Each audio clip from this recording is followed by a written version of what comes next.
Hi guys, today I'm making a lethal windlass animal trap.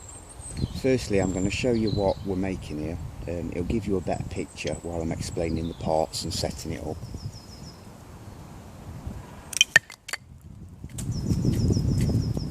Okay, we'll start with the support pegs.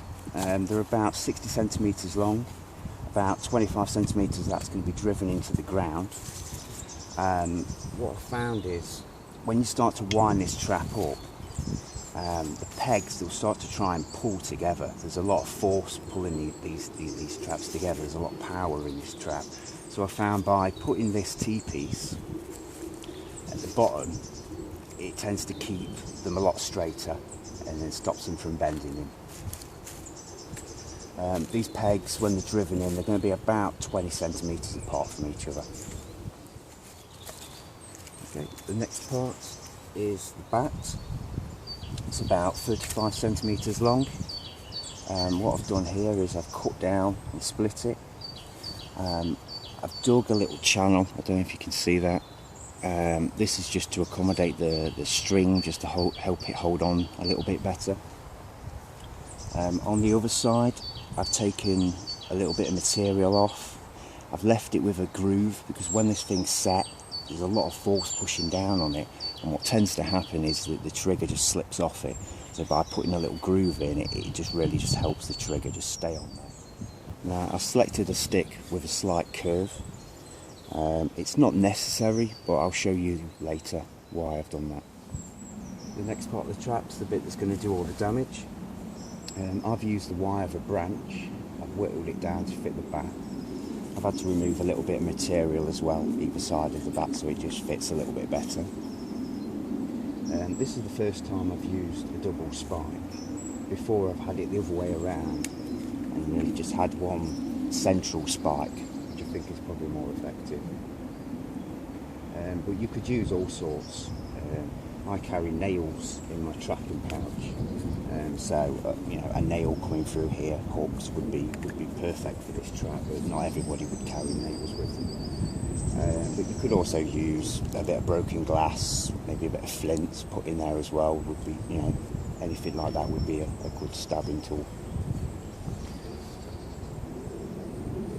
Now I've sharpened it with a slight curve. I don't know if you can pick that up, but I've put a bit of a curve on the spike. Now the reason why I used a curved bat is because when you add that to the spike, it gives you a bit of an anchor. As this trap's set and the critter comes in, this thing's going to come down and it's going to anchor it down to the ground, and it's going to prevent it, or at least help prevent it from backing out and coming out of the trap. Now the back end of the trap, the sides are all going to be blocked up, so it's not going to be able to, you know, move forward, move side to side. So if you can prevent it from being able to back out of it, it's going to really help you out and save you having to follow the blood trails to get your dinner. Okay, the last part of the trap, which is the trigger. Really simple. I'm sure if you've been practicing trapping, you've probably got your own triggers that you would prefer to use. This is just the one I've used. Very basic. Ideally you want one with a bait stick on it. This isn't a trap like a spring snare that you would put on a trail. This is something that you draw in the animal to, so you want a bait spike on there.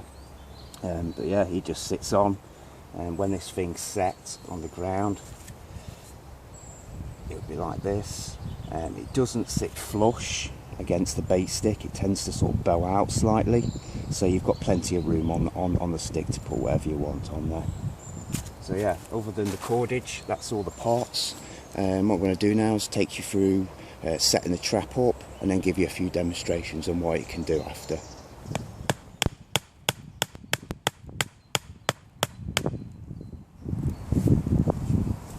Okay, that's both of the pegs driven in. Now the T-piece, you want to put this down, right down at the bottom. You want to make it so it's pretty tight when you put it in, but there's no need to notch it or to bind it. As you start to wind the trap up, these will pull together stops them from pulling in.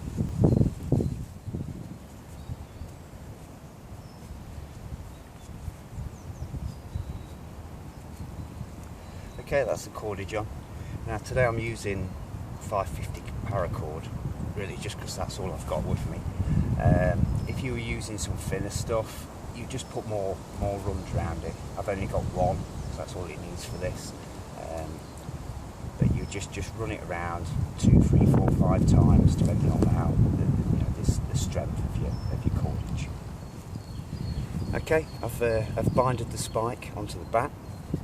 Now, what you've got to do to load this up is with the spike to the front, with the split part to the front, you want to put it through the middle of the cord, so the front piece of cordage is in your little groove. Put it from the back and start to twist. Now, I'm just going to leave it like that, because what I'm going to have to do is just put a little bit of cordage around here, and that'll hold the bat to the cord. When this triggers and it goes into the critter, you don't want the critter to run away with this whole thing hanging out of you.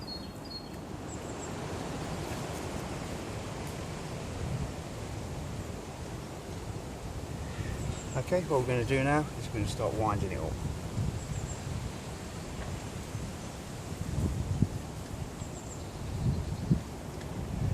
And you can start to feel the strength of the trap as you do it.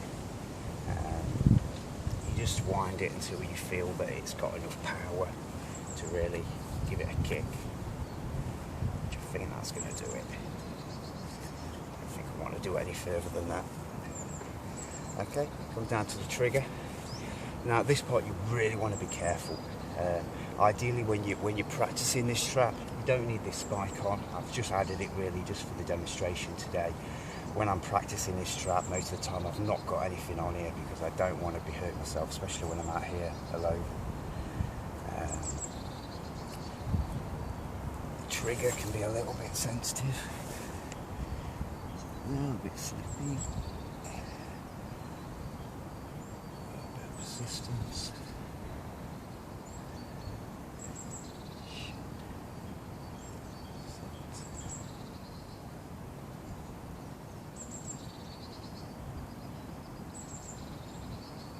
Ground's very soft around here, so it's pushing the trigger into the ground. Okay. I think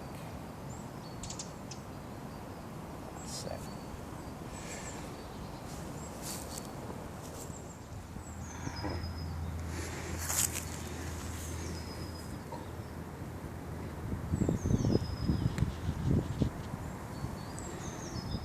Okay guys, this is just a demonstration today. I've been practicing this trap for a couple of months.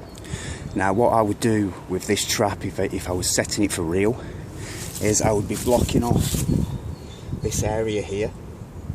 I'd be blocking off the back, straight across here. Oh, let's trigger it.